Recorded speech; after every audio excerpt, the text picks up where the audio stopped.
পৃথিবীতে এমন একটি মাছ আছে যে জন্মের পর পুরো জীবন ধরে শুধুমাত্র একটি জায়গায় ফেরার জন্য লড়াই করে, আর সেই জায়গায় পৌঁছে তার জীবনের গল্প শেষ হয়ে যায়।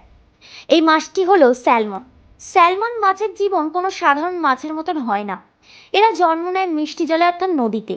কিছুদিন পরে নদী ছেড়ে চলে যায় হাজার হাজার কিলোমিটার দূরে খোলা সমুদ্রে। কিন্তু মজার বিষয় হলো, সমুদ্র কখনোই স্যালমনের চূড়ান্ত গন্তব্য নয়। একটা গবেষণায় দেখা গেছে, স্যালমন নদীর জলের রাসায়নিক সিগনেচারে মনে রাখতে পারে। এই ক্ষমতাকে বলা হয় অলফ্যাক্টরি মেমোরি। বছরের পর বছর সমুদ্রে থাকবার পরই এই স্মৃতির সাহায্যেই স্যালমন নিজের জন্ম নেওয়া নদীটিকে ঠিক আবার খুঁজে বের করে। কিন্তু ফিরে আসাটা সহজ নয় অতটাও। স্যালমনকে সাঁতার কাটতে হয় উজানের দিকে, যেখানে জলের চাপ প্রচণ্ড থাকে। ঝর্ণা, পাথর, জলপ্রপাত সবকিছুর ওপর দিয়ে লাফিয়ে লাফিয়ে এগোতে হয় তাকে। এই যাত্রা অনেক স্যালমনই আহত হয়, অনেকেই এবার মারা যায়, তবুও তারা থামে না। এই সময় স্যালমনের শরীরে ঘটে ভয়ঙ্কর পরিবর্তন। তাদের রং বদল হয়, চামড়া মোটা হয় এবং দাঁতগুলো বড় হয়ে ওঠে।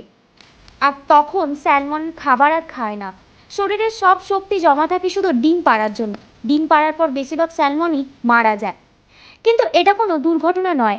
মারার আগে স্যালমন নদীতে নিজের শরীরের পুষ্টি ছেড়ে দেয়, যা নদীতে ইকোসিস্টেমকে শক্তিশালী করে। অর্থাৎ স্যালমন নিজের জীবন দিয়ে পরবর্তী প্রজন্মকে শক্তি তৈরি করতে সাহায্য করায়। তাই স্যালমনের মাছ প্রকৃতির সবচেয়ে কঠিন লাইফ মিশনগুলির মধ্যে একটি উদাহরণ। জন্ম, সংগ্রাম, ফেরা, ত্যাগ, এই হলো স্যালমনের জীবন।